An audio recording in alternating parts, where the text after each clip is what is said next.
8-ാമത്തെ വാക്യം, തീമോഥെയോസിന്റെ രണ്ടാമത്തെ ലേഖനം 2-ാം അധ്യായത്തിന്റെ 8-ാമത്തെ വാക്യം പ്രാരംഭത്തിൽ വായിക്കുന്നു. ദാവീദിന്റെ സന്തതിയായി ജനിച്ച് മരിച്ചിട്ട് ഉയർത്തെഴുന്നേറ്റിരിക്കുന്ന യേശു ക്രിസ്തുവിനെ ഓർത്തുകൊള്ളുവീൻ, അതാകുന്നു എൻ്റെ സുവിശേഷം. ഒന്നുകൂടെ ഞാൻ വായിക്കാം. ദാവീദിന്റെ സന്തതിയായി ജനിച്ച് മരിച്ചിട്ട് ഉയർത്തെഴുന്നേറ്റിരിക്കുന്ന യേശു ക്രിസ്തുവിനെ ഓർത്തുകൊള്ളുവീൻ, അതാകുന്നു എൻ്റെ സുവിശേഷം. അപ്പോസ്തലനായിരിക്കുന്ന വിശുദ്ധ പൗലോസ് താൻ വിശ്വാസത്താൽ ജനിപ്പിച്ച തൻ്റെ ശിഷ്യനും തൻ്റെ ആത്മീക പുത്രനുമായിരിക്കുന്ന തീമോഥെയോസിന് ലേഖനം എഴുതുമ്പോൾ ഒത്തിരി കാര്യങ്ങൾ ആ ലേഖനത്തിൽ അപ്പോസ്തലനായിരിക്കുന്ന വിശുദ്ധ പൗലോസ് തൻ്റെ ശിഷ്യനെ പഠിപ്പിക്കുകയാണ്. അതിൽ അതിപ്രധാനമായിട്ട് ചില കാര്യങ്ങൾ താൻ പഠിപ്പിക്കുന്ന ഒന്ന്, യേശു ക്രിസ്തു ആരാണ്. 2 അപ്പോസ്തലനായിരിക്കുന്ന വിശുദ്ധ പൗലോസ് ഇവിടെ പറയുന്നത് എന്താണ് സുവിശേഷം. ഈ 2 അതിപ്രധാനമായ ചിന്തകളാണ് തനിക്ക് ശേഷം കർത്തൃവേലയ്ക്ക് ചുമൽ കൊടുക്കാനുള്ള തീമോഥെയോസിനെ അപ്പോസ്തലനായിരിക്കുന്ന വിശുദ്ധ പൗലോസ് എഴുതി അറിയിക്കുന്നത്. ദാവീദിന്റെ സന്തതിയായി ജനിച്ച് മരിച്ചിട്ട് ഉയർത്തെഴുന്നേറ്റ യേശു ക്രിസ്തുവിനെ ഓർത്തുകൊള്ളുവീൻ, അതാകുന്നു എൻ്റെ സുവിശേഷം. സുവിശേഷം എന്ന വാക്ക് ഒറ്റ വാക്കിൽ പറഞ്ഞാൽ യേശു ക്രിസ്തുവാണ്. Price the Lord. സുവിശേഷം എന്ന് ഒറ്റ വാക്കിൽ പറഞ്ഞാൽ അത് യേശു ക്രിസ്തുവാണ്. സുവിശേഷം എന്ന പദത്തിന് വേറൊരു അർത്ഥമുണ്ട്, നല്ല വാർത്ത, ഗുഡ് ന്യൂസ്. ഞാനിങ്ങനെ പറയാൻ കാരണം യേശു ക്രിസ്തുവിനെ പറ്റിയും സുവിശേഷത്തെ പറ്റിയും വികലമായ ചിന്തകളും കാഴ്ചപ്പാടുകളുമുള്ള ഒരു സമൂഹത്തിലാണ് നാം നിൽക്കുന്നത്. അപ്പോൾ അങ്ങനെ ഉണ്ടാകുവാനുള്ള കാരണം എന്താണെന്ന് ചോദിച്ചാൽ, പരിമിതമായ കാഴ്ചകൾ, ഹ്രസ്വമായ ദൃഷ്ടി, ഇതൊക്കെയാണ് സുവിശേഷം എന്നത് എന്താണെന്നും യേശു ക്രിസ്തു ആരാണെന്നുമൊക്കെയുള്ള ചിന്തകൾക്ക് വ്യത്യാസങ്ങൾ ഉണ്ടാകാൻ കാരണമായിരുന്നു. സുവിശേഷം എന്നതിന് മൂലഭാഷയിൽ അതിൻ്റെ അർത്ഥം നല്ല വാർത്ത എന്നാണ്. ഇന്ന് ലോകത്തിൽ നല്ല വാർത്തകൾ ഒരുപാടുണ്ട്. പ്രത്യേകിച്ച് നമ്മുടെ കേരളത്തിൻ്റെ സ്ഥിതി ഇപ്പോഴൊന്ന് പരിശോധിക്കുമ്പോൾ 10, 20, 30 വർഷങ്ങൾക്ക് അപ്പുറം അതിനേക്കാളൊക്കെ എല്ലാ നിലകളിലും ഒരു വലിയ പുരോഗതിയിലേക്ക് നാം വന്നിരിക്കുകയാണ്. ലോകരാജ്യങ്ങളെയൊക്കെ വിലയിരുത്തുമ്പോഴും അങ്ങനെയാണ്. പണ്ട് ഉണ്ടായിരുന്നതിനേക്കാൾ വാർത്തകൾ നമ്മുടെ കയ്യിലെത്താൻ ഇഷ്ടംപോലെ മാധ്യമങ്ങൾ ഇന്നുണ്ട്. ഒറ്റവാക്കിൽ പറഞ്ഞാൽ ഈ 21-ാം നൂറ്റാണ്ട് വിജ്ഞാന വിസ്ഫോടനം നടന്നുകൊണ്ടിരിക്കുന്ന ഒരു കാലഘട്ടമാണ്. വാർത്തകൾക്ക് ഒരു പഞ്ഞവുമില്ല. ലോകത്തിൻ്റെ അങ്ങേ തലയ്ക്കൽ നടക്കുന്ന സംഭവങ്ങളൊക്കെ സെക്കൻഡുകൾ കൊണ്ടോ മിനിറ്റുകൾ കൊണ്ടോ നമ്മുടെ കയ്യിലെത്തുന്ന സംവിധാനങ്ങൾ ഇന്നുണ്ട്. അതിനുള്ളിൽ ഒത്തിരി സന്തോഷം പകരുന്ന വാർത്തകളുണ്ട്. പക്ഷേ എല്ലാ വാർത്തയും എല്ലാവർക്കും സന്തോഷം പകരുന്നതല്ല. അപ്പോൾ സകല മാനവകുലത്തിനും സന്തോഷം ഒരുപോലെ പകരാൻ കഴിയുന്ന ഒരേ ഒരു വാർത്തയെ ഉലകത്തിലുള്ളൂ, അത് സുവിശേഷമാണ്. Price the Lord. നന്ദിയോടെ ഞാൻ ദൈവത്തിന് സ്തോത്രം ചെയ്യുകയാണ്. ഞാനൊരു ഉദാഹരണം പറയാം. ഇന്ത്യ പാകിസ്ഥാൻ ഒരു ക്രിക്കറ്റ് മാച്ച് നടക്കുന്നിരിക്കട്ടെ, അതിൽ ഇന്ത്യ ജയിച്ചു. ആ വാർത്ത നമ്മൾ കണ്ടു, കേട്ടു, വായിച്ചു. സന്തോഷമുള്ള വാർത്തയാണ്. അത് ഇന്ത്യക്കാർക്ക് മാത്രമേ ഉള്ളൂ സന്തോഷം. ഏതു ടീമായിരിക്കുന്ന പാകിസ്ഥാൻ ടീമിനോ പാകിസ്ഥാനുള്ള ആ ജനങ്ങൾക്കോ ആ വാർത്ത ഒരിക്കലും സന്തോഷം പകരുകയില്ല. സ്വർണ്ണാഭരണങ്ങൾക്ക് വില കൂടി, സന്തോഷമുള്ള വാർത്തയാണ്. അത് ബിസിനസ് ചെയ്യുന്നവർക്കേ ഉള്ളൂ. വളരെ സാമ്പത്തിക പരിമിതിയുള്ള ഒരു കുടുംബത്തിലെ ഒരു പെൺകുട്ടിയുടെ വിവാഹം നിശ്ചയം കഴിഞ്ഞിരിക്കുകയാണ് ഈ വാർത്ത വരുന്നതെങ്കിൽ ആ വീട്ടുകാർക്ക് ഒരിക്കലും ഒരു സന്തോഷം ഉണ്ടാകത്തില്ല. എന്നാൽ സുവിശേഷം അങ്ങനെയല്ല. ഇത് നല്ല വാർത്തയാണ്, സന്തോഷം പകരുന്ന വാർത്തയാണ്. യേശു സ്വർഗീയ മഹിമകളെ വെടിഞ്ഞ് ഈ താണഭൂമിയിൽ ഒരു മനുഷ്യനായി അവതരിക്കുമ്പോൾ ആടുകളെ കാവൽ കാത്തുകൊണ്ട് വെളിയിൽ നിന്ന മാലാഖ ആട്ടിടയന്മാർക്ക് മാലാഖമാർ പ്രത്യക്ഷരായപ്പോൾ ഇങ്ങനെ വിളിച്ചു പറഞ്ഞു, സർവ്വജനത്തിനും ഉണ്ടാകുവാനുള്ള മഹാസന്തോഷം ഞാൻ നിങ്ങളോട് അറിയിക്കാം. അപ്പോൾ യേശുക്രിസ്തു എന്ന് പറയുന്നതും സുവിശേഷം എന്നതും സകല ജനത്തിനും മഹാസന്തോഷം പകരുന്ന വാർത്തയാണ്. ഇത് നല്ല വാർത്തയാണ്. ഈ സുവിശേഷം ആരൊക്കെ ഉൾക്കൊണ്ടോ, ഈ സുവിശേഷം ആരൊക്കെ അംഗീകരിച്ചിട്ടുണ്ടോ, ഈ സുവിശേഷത്തിനനുസരിച്ച് ആരൊക്കെ തങ്ങളുടെ ജീവിതത്തെ സമർപ്പിച്ചു കൊടുത്തിട്ടുണ്ടോ, അവരുടെയൊക്കെ ജീവിതത്തെ സർവശക്തനായിരിക്കുന്ന ദൈവം അനുഗ്രഹിച്ചിട്ടുണ്ട്. ഏത് കുടുംബമാണോ സുവിശേഷത്തിന് അനുകൂലമായി തങ്ങളുടെ വാതിലുകളെ തുറന്നത്, അവരുടെ തലമുറകളെ സർവശക്തനായിരിക്കുന്ന ദൈവം അനുഗ്രഹിച്ചിട്ടുണ്ട്. വീണും എഴുന്നേറ്റും കാലുകളുടെ കൊലക്കളത്തിലേക്ക് നടന്നു പോകുന്ന യേശുവിന്റെ ക്രൂശെ തൊടുവാനോ യേശുവിനെ സഹായിക്കാനോ യഹൂദ പാരമ്പര്യം അനുശാസിക്കാതിരിക്കുമ്പോൾ, റോമൻ നിയമം അനുശാസിക്കാതിരിക്കുമ്പോൾ, ആരുടെ പുരയിടത്തിൽ ജോലി ചെയ്ത് മടങ്ങി വന്ന ഒരു മനുഷ്യനുണ്ട്. ആ മനുഷ്യൻ നിയമത്തെ ഭയപ്പെട്ടുകൊണ്ട്, അനുശാസകളെ ഭയപ്പെട്ടുകൊണ്ട്, മനസ്സോടെയെങ്കിലും യേശുവിന്റെ ക്രൂശ് ഒന്ന് ചുമക്കാൻ സമ്മതിച്ചതുകൊണ്ട്, മനസ്സ് വെച്ചതുകൊണ്ട് അവന്റെ തലമുറ ക്രിസ്തുവിൽ പ്രസിദ്ധരായി തീർന്നുവെന്നാണ് വിശുദ്ധ തിരുവചനം നമ്മെ പഠിപ്പിക്കുന്നത്. അങ്ങനെയെങ്കിൽ ഇന്ന് രാത്രിയിലും വളരെ ശക്തിയോടെ, ആത്മാർത്ഥതയോടെ, ആത്മവീക്ഷണത്തോടെ തന്നെ പറയട്ടെ, സുവിശേഷം ജീവിതത്തെ രൂപാന്തരപ്പെടുത്തുന്നതാണ്. സുവിശേഷം ജീവിതത്തിന് മാറ്റങ്ങൾ വരുത്തുന്നതാണ്. സുവിശേഷം ജനഹൃദയത്തെ രൂപാന്തരപ്പെടുത്തുന്നതാണ്. ആര് ഇതിനു വേണ്ടി മനസ്സ് ഉണ്ടോ അവരെ ദൈവം അനുഗ്രഹിക്കുക തന്നെ ചെയ്യും. ഇരുളടഞ്ഞ ഭൂഖണ്ഡമെന്ന് നാം എല്ലാവരും അറിയപ്പെട്ടിരുന്ന ആഫ്രിക്കയെ ആ സുവിശേഷമാണ് വെള്ളിവെളിച്ചത്തിലേക്ക് നയിച്ചത്. ഹല്ലേലൂയ. അങ്ങ് ആഫ്രിക്ക വരെ ഒന്നും പോകണ്ട. നമ്മുടെ കൊച്ചു കേരളത്തിൽ എൻ്റെ സ്നേഹിതനും ഇപ്പോൾ കർത്താവിൽ വിശ്രമിക്കുന്നവനുമായ മുഹമ്മദ് ചന്ദ്രൻ എന്ന് പറയുന്ന ഒരു ദൈവദാസൻ ഉണ്ടായിരുന്നു. അദ്ദേഹം ഈ ഭൂമിയിൽ നിന്ന് ദൈവസന്നിധിയിലേക്ക് ചേർക്കപ്പെടുന്നതിന് ഒരു മാസം മുമ്പ് ആലപ്പുഴ ജില്ലയിൽ തകഴിയിൽ എന്നോടൊപ്പം വന്ന് ഞങ്ങളുടെ ചർച്ചിൽ വന്ന് താമസിച്ച് അവിടെ എല്ലാ പരസ്യങ്ങൾ നടത്തി. അദ്ദേഹം ആർക്കും വേണ്ടാത്തൊരു മനുഷ്യനായിരുന്നു. സകലരാലും ഉപേക്ഷിക്കപ്പെട്ടു. കുറ്റകൃത്യങ്ങളിൽ നിന്നും കുറ്റകൃത്യങ്ങളിലേക്ക് പോയ മനുഷ്യൻ നിയമപാലകർക്ക് തലവേദനയായിരിക്കുകയാണ്.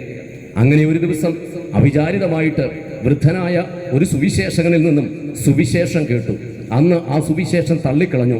എന്നാൽ മാരകമായ ചില രോഗങ്ങൾക്ക് താൻ അടിമയായി കോട്ടയം മെഡിക്കൽ കോളേജിന്റെ ICUവിൽ കിടക്കുമ്പോൾ അന്ന് വർഷങ്ങൾക്ക് മുമ്പ് കേട്ട സുവിശേഷം തന്നോട് സംസാരിക്കാൻ തുടങ്ങി. ആ സുവിശേഷം തന്നോട് ഇടപെടാൻ തുടങ്ങി. അന്ന് രാത്രി യേശുവിനെ അറിയാൻ പാടില്ലാത്ത, ഒരിക്കൽ മാത്രം യേശുവിനെ പറ്റി കേട്ട മുഹമ്മദ് ചന്ദ്രൻ ഹൃദയത്തിൽ പറഞ്ഞു, എൻ്റെ യേശുദേവ, എന്നെ ഒന്ന് സൗഖ്യമാക്കണം. തുറന്ന് സംസാരിക്കാൻ കഴിയത്തില്ല.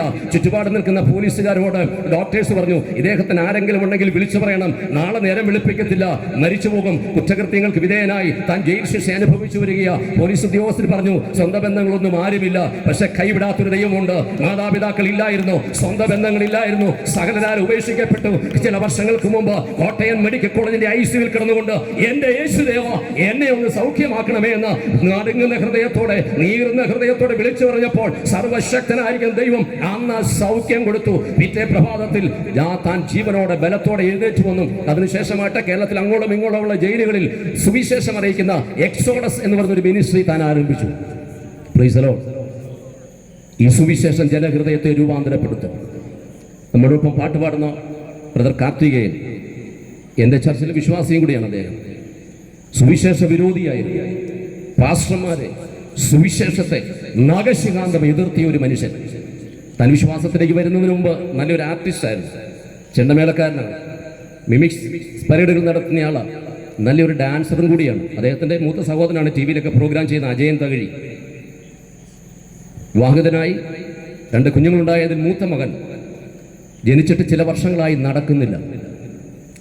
ഒത്തിരി ക്രിയകൾ, കർമ്മങ്ങൾ ചെയ്തു. ആശുപത്രിയിലൊക്കെ പോയി. അന്ന് തൻ്റെ വൈഫിൻ്റെ വീട് അടൂരാണ്. അവിടെ താമസിക്കുന്ന സമയം തൻ്റെ വൈഫ് രജനിയോട് വേറൊരു സഹോദരി വന്നിട്ട് പറഞ്ഞു, നിങ്ങൾ ഒത്തിരി ആശുപത്രിയിലൊക്കെ പോയതല്ലേ, ഞങ്ങളുടെ വീട്ടിൽ ഒരു ഉപവാസ പ്രാർത്ഥന നടക്കുന്നുണ്ട്, നിങ്ങൾ അങ്ങോട്ട് പോവാം, പ്രാർത്ഥിക്കാമെന്ന് പറഞ്ഞു. എൻ്റെ ഭർത്താവ് പറഞ്ഞാൽ ഇഷ്ടപ്പെടത്തില്ല. പെന്തക്കോസ്തുകാരെയും വിശ്വാസത്തെയൊക്കെ ഒത്തിരി എതിർക്കുന്നയാളാണ്. കാർത്തികൻ ബ്രദർ ജോലിക്ക് പോയ സമയം നോക്കി അദ്ദേഹത്തിൻ്റെ വൈഫ് രജനി സിസ്റ്റർ ആ പ്രാർത്ഥനയ്ക്ക് വേണ്ടി പോയി. പ്രാർത്ഥനയ്ക്ക് പോകുമ്പോൾ ജന്മന നടക്കത്തില്ലാത്ത ആ കുഞ്ഞിനെ അമ്മയുടെ കയ്യിൽ ഏൽപ്പിച്ചിട്ടാണ് പോകുന്നത്. ആ ഉപവാസ പ്രാർത്ഥന നടക്കുന്ന വീട്ടിൽ ചെന്നിട്ട് പറഞ്ഞു, എനിക്കൊരു കുഞ്ഞുണ്ട്. കൊണ്ടുപോയ സഹോദരിയെ പറഞ്ഞു, ഈ രജനി സിസ്റ്റർ കുഞ്ഞുണ്ട്, ജനിച്ചിട്ട് ഇതുവരെ നടന്നിട്ടില്ല, പ്രാർത്ഥിക്കണമെന്ന് പറഞ്ഞു. ദൈവജനം ആ കുഞ്ഞിന് വേണ്ടി പ്രാർത്ഥിച്ചു. ആ കുഞ്ഞിനെ അവിടെ കൊണ്ടുപോയില്ല. തിരിച്ച് ഈ പ്രാർത്ഥന കഴിഞ്ഞ് വരുമ്പോൾ രജനി സിസ്റ്ററെ അമ്മ മുറ്റത്ത് നിന്ന് നെഞ്ചത്തടിച്ച് കരയുന്നുണ്ട്. എന്നാന്ന് ചോദിച്ചു പറയാം, ഇതുവരെ എഴുന്നേക്കാത്ത കുഞ്ഞിതാ മുറ്റത്ത് കളിച്ചുകൊണ്ടിരിക്കുന്നു. Praise the lord, hallelujah. ജീവിക്കുന്ന സാക്ഷിയാണ് ബ്രദർ കാർത്തികൻ. അന്ന് അദ്ദേഹം ഒരു തീരുമാനമെടുത്തു, യേശുവിനെ എനിക്ക് വേണം. ഹല്ലേലൂയ, ഞാൻ യേശുവിന്റെ സാക്ഷിയായി തീരും. Price the Lord. സുവിശേഷം സൗഖ്യം നൽകുന്നതാണ്.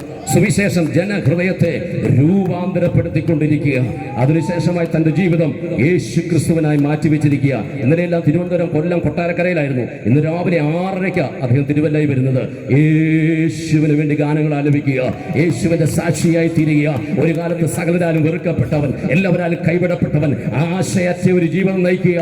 ജനിച്ച പൈതൽ നടക്കാൻ സാധ്യതയില്ലെന്ന് സകലരും വിധി എഴുതിയപ്പോൾ കൈവിടാത്ത സർവശക്തനായിരിക്കുന്ന യേശുവിന്റെ സുവിശേഷം തന്നെ രൂപാന്തരപ്പെടുത്തിയെങ്കിൽ ഈ ശബ്ദ സീമയ്ക്കുള്ളിൽ ഇന്ന് രാത്രി സ്വർഗത്തിൽ സ്ഥിരമാക്കപ്പെട്ടിരിക്കുന്ന സ്വർഗീയ സന്ദേശം ശ്രദ്ധിക്കുന്ന പ്രിയമുള്ളവരെ, ഇന്ന് രാത്രി അനുഭവത്തിന്റെ വെളിച്ചത്തിൽ പരിശുദ്ധാത്മാവിന്റെ നിറവിൽ ഞാനൊരു കാര്യം വിളിച്ചു പറയട്ടെ. യേശു സൗഖ്യദായകനാ. സുവിശേഷം ജനഹൃദയത്തെ രൂപാന്തരപ്പെടുത്തും. അത് ശിരസ നാം വഹിക്കുന്നുവെങ്കിൽ, അത് പൂർണ്ണ മനസ്സോടെ ഏറ്റെടുക്കുന്നെങ്കിൽ ജീവിതത്തെ രൂപാന്തരപ്പെടുത്തുന്നതാണ് സുവിശേഷം. ഹല്ലേലൂയ. നന്ദിയോടെ ഇന്ന് രാത്രി ഞാൻ ദൈവത്തെ സ്തുതിക്കുകയാണ്. സുവിശേഷം എന്നത് ഒരു മതത്തിൽ നിന്നും മറ്റൊരു മതത്തിലേക്ക് മനുഷ്യനെ മാറ്റേണ്ടതിന് വേണ്ടിയുള്ള സന്ദേശമല്ല. സുവിശേഷം എന്നത് ഒരു പ്രത്യേക മത ഗ്രൂപ്പിൻ്റെ അജണ്ടയോ നിയമസംഹിതകളോ ആരാധനാ രീതികളോ ഒന്നുമല്ല. മറിച്ച് സകല മാനവകുലത്തിനു വേണ്ടിയുള്ള ആത്മാവിൻ്റെ വീണ്ടെടുപ്പിൻ്റെ സന്ദേശമാണ് സുവിശേഷം എന്നത്. അതുകൊണ്ടാണ് യോഹന്നാന്റെ സുവിശേഷം 1-ാം അധ്യായം അതിന്റെ 12-ാമത്തെ വാക്യത്തിൽ വായിക്കുന്നു, അവനെ കൈക്കൊണ്ട് അവന്റെ നാമത്തിൽ വിശ്വസിക്കുന്ന ഏവർക്കും അവൻ ദൈവമക്കളായി തീരുവാൻ അധികാരം കൊടുത്തിരിക്കുകയാണ്. ഈ സുവിശേഷം കേട്ട അതിന്റെ അടിസ്ഥാനത്തിൽ ആര് കർത്താവായിരിക്കുന്ന യേശു ക്രിസ്തുവിനെ സ്വന്തം രക്ഷിതാവും കർത്താവുമായി ഹൃദയത്തിൽ വിശ്വസിക്കുന്നു, അവർക്ക് ദൈവമക്കളായി തീരുവാനുള്ള അധികാരം, അവർക്ക് ദൈവമക്കളായി തീരുവാനുള്ള അവകാശം സർവശക്തനായിരിക്കുന്ന ദൈവം നൽകിയിരിക്കുക. Price the Lord. എനിക്കറിയാം, ഇന്ന് രാത്രി ഇവിടെ ഇരിക്കുന്നവരുടെ കയ്യിൽ മൈക്ക് കൊടുത്താൽ ഈ രാത്രി മതിയാകത്തില്ല. ദൈവം അവരുടെ ജീവിതത്തിൽ ചെയ്ത അത്ഭുതങ്ങൾ, ദൈവം അവരുടെ ജീവിതത്തിൽ ചെയ്ത വിടുതലുകൾ, ദൈവം അവരുടെ ജീവിതത്തിൽ ചെയ്ത നന്മകൾ വിവരിക്കുവാൻ ഈ രാത്രി മതിയാകത്തില്ല എന്ന് എനിക്കറിയാം. ആ അനുഭവത്തിന്റെ വെളിച്ചത്തിലാണ് നാം എല്ലാവരും കർത്താവിലേക്ക് മടങ്ങി വന്നത്. നാം എല്ലാവരും കർത്താവിനെ ആരാധിപ്പാൻ ഇടയായി തീരുന്നത്. ഈ സുവിശേഷം നമ്മുടെ ജീവിതത്തെ രൂപാന്തരപ്പെടുത്തി. ഒരു കാലത്ത് ഇതിനെ എതിരായി നിന്നവര്, ഒരു കാലത്ത് ഇതിനെ നഖശിഖാന്തം എതിർത്തവര്, ഒരു കാലത്ത് ഇതൊരു പ്രത്യേക മത ഗ്രൂപ്പിൻ്റെതാണെന്ന് മാത്രം നാം വിധി എഴുതി മാറ്റിവെച്ചപ്പോൾ ജീവനും ശക്തിയുമുള്ള ദൈവത്തിന്റെ തിരുവചനം, ഇരുവായ്ത്തലയുള്ള ഏത് വാളിനേക്കാളും മൂർച്ചയേറിയ ദൈവത്തിന്റെ വചനം ആത്മാവിനെയും പ്രാണനെയും ആ ഹൃദയത്തിന്റെ സന്ധി മജ്ജകളേക്ക് വേർതിരിക്കുന്നവരെ തുളച്ചു ചേരുന്ന ദൈവത്തിന്റെ വചനം, ജീവിതത്തിന്റെ ചിന്തകളെ മാറ്റുന്ന ദൈവത്തിന്റെ വചനം, ജീവിതത്തിൽ സമാധാനം നൽകുന്ന ദൈവത്തിന്റെ വചനം, ജീവിതത്തിൽ നിത്യശാന്തി നൽകുന്ന ദൈവത്തിന്റെ വചനം, ജീവിതത്തിൽ എല്ലാ ഇരുളടഞ്ഞ അന്ധകാരത്തെയും മാറ്റി സുവിശേഷമാകുന്ന വെള്ളി വെളിച്ച് ജീവിതത്തിന്റെ അകത്തളങ്ങളിൽ രൂപാന്തരപ്പെട്ടപ്പോഴാണ് നാം എല്ലാവരും കർത്താവിലേക്ക് മടങ്ങി വന്നത്. ഇന്ന് രാത്രി നാം ആഗ്രഹിക്കുന്നതും പ്രാർത്ഥിക്കുന്നതും ഇങ്ങനെ പണം ചെലവഴിച്ച പരസ്യമായി ഈ സത്വാർത്ത ഇവിടെ അറിയിക്കുന്നതിന്റെ പിന്നിൽ എന്താണെന്ന് ചോദിച്ചാൽ, ചിലരുടെയൊക്കെ പേരുകൾ ഈ ദേശത്തുനിന്ന് ജീവന്റെ പുസ്തകത്തിൽ എഴുതണം. നിരാശയുടെ അകത്തളങ്ങളിൽ ആണ്ടുപോയ ചിലരെ ദൈവത്തിന്റെ പരിശുദ്ധാത്മാവ് വിടുവിക്കണം. അന്ധകാരപൂർണമായ പൈശാചിക കെട്ടുകൾ കഴിയുന്ന ചിലതിന് ദൈവത്തിന്റെ പരിശുദ്ധാത്മാവിന് ആവശ്യമുണ്ട്. ആ ദൈവത്തിന്റെ പരിശുദ്ധാത്മാവ് നിശ്ചയമായിട്ടും വരും ദിവസങ്ങളിൽ വൻ കാര്യങ്ങൾ ചെയ്യും എന്ന് ഞാൻ പൂർണ്ണമായി വിശ്വസിക്കുകയാണ്. ഹല്ലേലൂയ. ഈ രാത്രി ഞാൻ നന്ദിയോടെ ദൈവത്തെ സ്തുതിക്കുന്നു. ഈ രാത്രി ഞാൻ ദൈവത്തെ നന്ദിയോടെ സ്തുതിക്കുകയും നന്ദിയോടെ ഞാൻ വാഴ്ത്തുകയും ചെയ്യുകയാണ്. അപ്പോൾ സുവിശേഷം എന്ന് പറയുന്നത് ചിലരുടെ ഉപജീവന മാർഗമല്ല. തിരുക്കോണുകളിലൊക്കെ നിന്ന് പരസ്യമായി സുവിശേഷം ഇങ്ങനെ പ്രസംഗിക്കുകയും ലഘുലേഖകളൊക്കെ ഇങ്ങനെ കൊടുക്കുകയൊക്കെ ചെയ്യുമ്പോൾ പലരും വിചാരിക്കുന്നത് ഇതവരുടെ ഒരു ഉപജീവന മാർഗമാണ്, വേറെ ജോലിയൊന്നും ഇല്ലാത്തതുകൊണ്ട് ഈ ജോലി എന്ത് ചെയ്തതാണ്, തിരഞ്ഞെടുത്തതാണ്, വേറെ പണിയൊന്നും ഇവർക്കില്ല. അങ്ങനെയൊക്കെ ചിന്തിക്കുന്ന ആളുകളുണ്ട്. എന്നാൽ ഇങ്ങനെ പരസ്യമായി ലജ്ജ കൂടാതെ ലഘുലേഖകൾ വിതരണം ചെയ്യാനും സുവിശേഷം പരസ്യമായി പ്രഖ്യാപിക്കുവാനും പ്രസംഗിക്കുവാനുമൊക്കെ ഞങ്ങളെ പ്രേരിപ്പിക്കുന്നതിൻ്റെ അടിസ്ഥാന ഘടകമെന്ന് പറയുന്നത് ഈ സുവിശേഷം ഞങ്ങളെ രൂപാന്തരപ്പെടുത്തി, ഈ സുവിശേഷം സൗഖ്യമാക്കി, ഈ സുവിശേഷം ജീവിതത്തിൽ സമാധാനം നൽകി, ഈ സുവിശേഷം നിത്യതയുടെ ഒരു വലിയ വെളിച്ചം ഞങ്ങളുടെ അകത്തളങ്ങളിൽ നൽകി മരണത്തിനപ്പുറമായ ഒരു നിത്യതയെ പറ്റിയുള്ള ദിവ്യമായ വെളിപ്പാട് ഈ സുവിശേഷം നൽകി. ഈ സുവിശേഷം ജീവിതത്തിന്റെ ശൂന്യതകളെ മാറ്റി. ഈ സുവിശേഷം ജീവിതത്തിന്റെ ഇരുളടഞ്ഞ അധ്യായങ്ങളെ മാറ്റി. ഈ സുവിശേഷം ചില പ്രത്യാശാസ്ത്രങ്ങളിൽ ഞങ്ങളെ വിടിവിച്ചു. ഈ സുവിശേഷം ചില അന്ധകാര ചിന്തകളിൽ ഞങ്ങളെ വിടിവിച്ചു.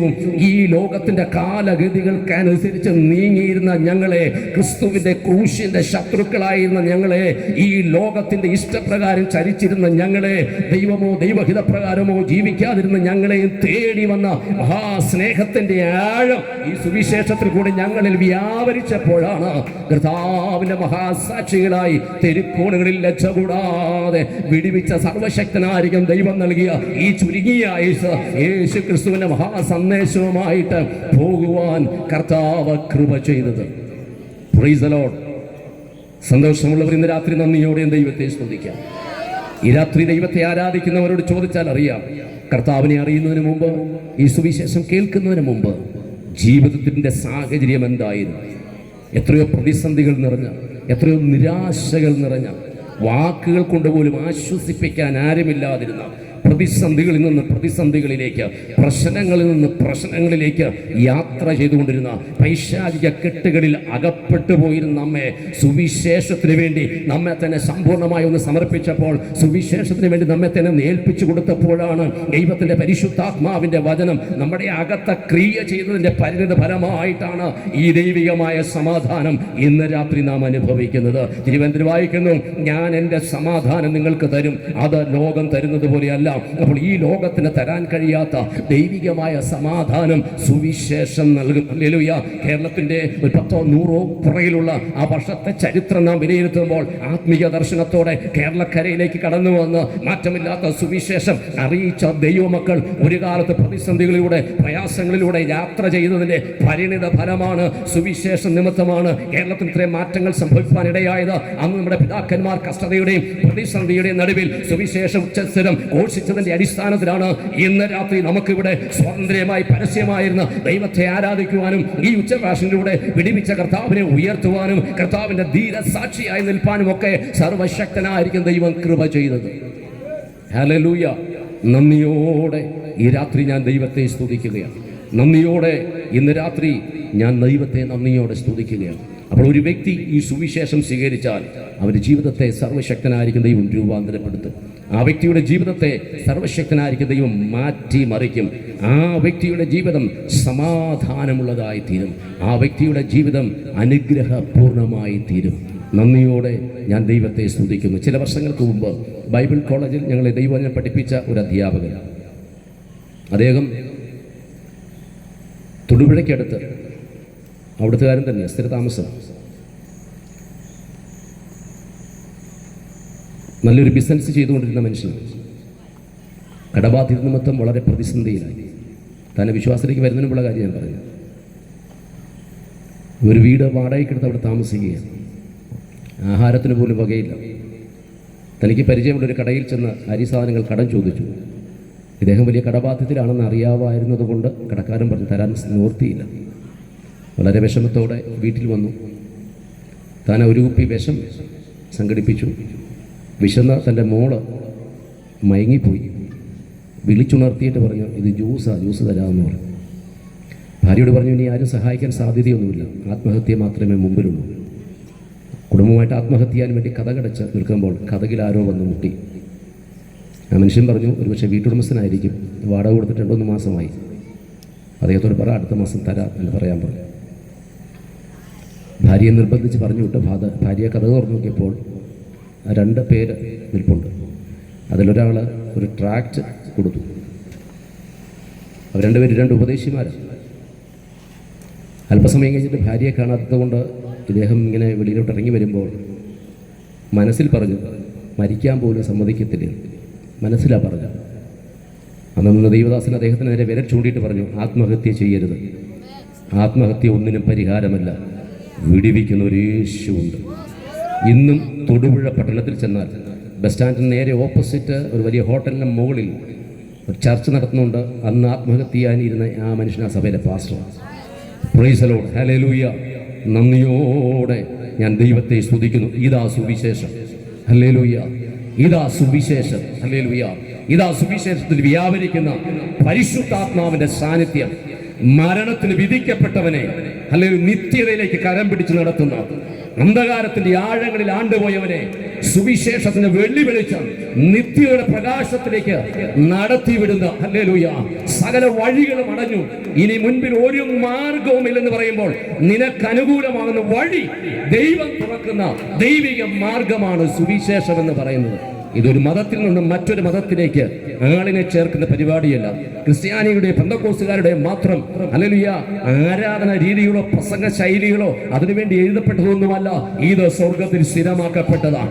ദൈവത്തിന്റെ സ്വരൂപത്തിലും സാദൃശ്യത്തിലും സൃഷ്ടിക്കപ്പെട്ട മാനവകുലം ആദാമ്യ ലംഘനത്താൽ ദൈവിക തേജസ് നഷ്ടമായി, ദൈവിക സംസർഗം നഷ്ടമായി, ദൈവ സാന്നിധ്യം നഷ്ടമായി, ഏദൻ പർദീസ നഷ്ടമായി, നിത്യ അരിഷ്ടതയ്ക്കും നിത്യ മരണത്തിനും നിത്യ ദണ്ഡനത്തിനും നഷ്ടമായി, പിശാചിന് അടിമയായി നിത്യ മരണത്തിനായി വിധിക്കപ്പെട്ടവരെ നിത്യ ജീവിതത്തിലേക്ക് കരം പിടിച്ച് നടത്തുവാൻ കർത്താവായിരിക്കുന്ന യേശു ക്രിസ്തു കാലസമ്പൂർണതയിൽ സ്വർഗീയ മഹിമകളെ വെടിഞ്ഞ് ഈ താണഭൂമിയിലേക്ക് വന്ന് മാനവകുലത്തിന് ഒഴുക്കിക്കൊടുത്ത ആ സ്വർഗീയ സന്ദേശമാണ് സുവിശേഷം. ആ സുവിശേഷം ഇന്ന് രാത്രി ഈ പരസ്യമായി പ്രഖ്യാപിക്കുവാൻ സർവകൃപാലുവായ ദൈവം ഏഴയായ എന്റെ ജീവിതത്തിൽ നൽകിയ മനോഹരമായ അനുഗ്രഹമേറിയ നല്ല സമയത്തിനായി ഇന്ന് രാത്രി ഞാനും നന്ദിയോടെ ദൈവത്തെ സ്തുതിക്കുക.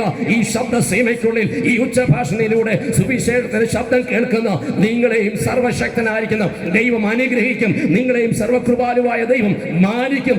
ജീവിതത്തിന്റെ ഇരുളടഞ്ഞ സാധ്യതകളെ, ജീവിതത്തിന്റെ ഇരുളടഞ്ഞ സാഹചര്യങ്ങളെ മാറ്റി അർത്ഥസമ്പൂർണമായ ആത്മീയ ബലമുള്ള ഒരു അനുഗ്രഹമേറിയ ആത്മീയ ഗ്രഹമായി തീരുവാൻ സർവകൃപാലുവായ ദൈവം നമ്മയും സഹായിക്കും. കാരണം ആയിരക്കണക്കിന് വർഷങ്ങളായിട്ട് സുവിശേഷം ജീവിതത്തെ രൂപാന്തരപ്പെടുത്തിക്കൊണ്ട്, വ്യക്തികളെ രൂപാന്തരപ്പെടുത്തിക്കൊണ്ട്, രാജ്യങ്ങളെ രൂപാന്തരപ്പെടുത്തിക്കൊണ്ട്, സമൂഹത്തെ രൂപാന്തരപ്പെടുത്തിക്കൊണ്ട് അതിങ്ങനെ യാത്ര ചെയ്തുകൊണ്ടിരിക്കുക. ഇതിനെ തച്ചുടയ്ക്കാൻ, ഇതിനെ ഇല്ലാതാക്കാൻ ചിലരൊക്കെ ശ്രമിക്കുന്നുണ്ടെങ്കിലും കർത്താവായിരിക്കുന്ന യേശു ക്രിസ്തുവിന്റെ വാഗ്ദത്തം ഇങ്ങനെയാ: ഞാൻ എന്റെ സഭയെ പണിയും, ഞാൻ എന്റെ സഭയെ പണിയും, ഞാൻ എന്റെ സഭയെ പണിയും. പാതാള ഗോപുരങ്ങൾ അതിനെ ജയിക്കുകയില്ല. അതിനെ ജയിപ്പാൻ ആവശ്യമായ കൃപ സർവകൃപാലുവായ ദൈവം നമുക്ക് നൽകിയിട്ടുണ്ട്. അപ്പോസ്തലനായിരിക്കുന്ന വിശുദ്ധ പൗലോസിന് പറഞ്ഞു: പൗലോസേ, എന്റെ കൃപ നിനക്ക് മതി. ആ ദൈവകൃപയിൽ ദൈവത്തെ ആരാധിക്കുന്ന ദൈവജനത്തോട് ഇന്ന് രാത്രി ആത്മാവിൽ പറയട്ടെ, മുൻപോട്ട് നീങ്ങുവാൻ ആവശ്യമായിരിക്കുന്ന ആത്മീയ ദർശനം, മുൻപോട്ട് നീങ്ങുവാൻ ആവശ്യമായിരിക്കുന്ന ആത്മീയ കാഴ്ചപ്പാടുകൾ ദൈവത്തിന്റെ പരിശുദ്ധാത്മാവ് നമുക്ക് നൽകും. അതുകൊണ്ട് കർത്താവിൽ പൂർണ്ണമായിട്ടും ആശ്രയിക്കണം. നന്ദിയോടെ സ്തോത്രം ചെയ്യുക. സമയങ്ങൾ വേഗത്തിൽ മുൻപോട്ട് പോയി, ഞാൻ വേഗത്തിൽ മുൻപോട്ട് പോകട്ടെ. ഒന്ന്, സുവിശേഷം എന്താണ്? രണ്ട്, ആരാണ് കർത്താവായിരിക്കുന്ന യേശു ക്രിസ്തു?